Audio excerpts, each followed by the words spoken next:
Photoshop makes it easy to create a single composition out of multiple images.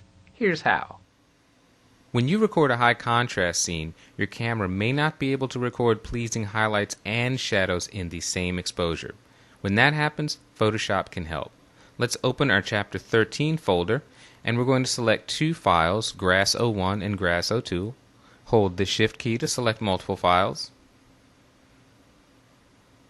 And I'd like to see both of these in separate documents. So up in our application bar, we're going to simply select Tile All in Grid from this Arrange Windows icon. I'll reduce the size of this one a bit and do the same thing here. And you can see what our problem is. With the image on the right, we've got a nice rendering of the subject, but the background is a little bit too bright, and the opposite result in the image on the left. What we're going to do is combine these images into a single document and merge the best elements of each. We're going to select the Move tool. Now you can do this temporarily with a keyboard shortcut. It's Control on the PC, Command on the Mac. Click on this Grass02 file, and we're going to drag it over into this first image and hold the Shift key. This will ensure that the images are perfectly aligned. Let's close this Grass02. We don't need this anymore.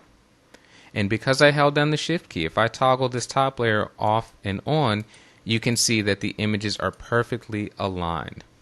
Let's change the names here, give them something a little bit more descriptive. I'll double click on the background layer. That's our dark layer, and let's call this one Light. What we'd like is for our subject to remain as it is in this light layer, but to pull in a lot of the background from this dark layer. To do that, we're going to need to add a layer mask. So at the bottom of the Layers channel, we're going to select Add Layer Mask. We have a white layer mask there. And what we're going to do is draw a gradient on this layer mask. We're going to select the Gradient tool in the Tools panel. The keyboard shortcut is G. I want you to verify up in the Options bar that you have this third icon selected. This is our black to white gradient. Very important. Also make sure that to the right you've selected our linear gradient icon. It's the very first choice here. Now we're going to be painting from black to white. So I'm going to start not quite at the top of the image because I'd like this top sliver to be completely black on the layer mask. I'm going to click, hold down the Shift key to constrain my drawing to a straight line, and I'll release it just as I get to about the eyebrow. And there we go. You can see that at the top of the image, we've allowed that bottom layer to show through. Now we can still modify this. If we want to fix some of these areas here in the grass and make those a little darker, we can simply paint on this mask in addition to our gradient. So let's select the Brush tool. And I want you to verify that you have a hardness set to 0. We need a nice feathered edge for this brush. I want to paint with black, so look in the Tools panel at the bottom. Make sure that your foreground color is set to black. If it is set to white, simply click that double bent arrow. If you're seeing a completely different set of colors here, press the letter D on your keyboard.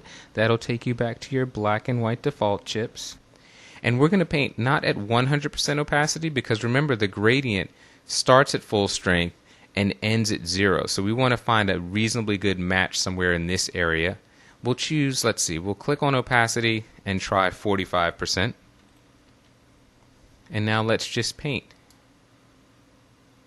That's a pretty nice match right there. Taking care not to spill over on our subject.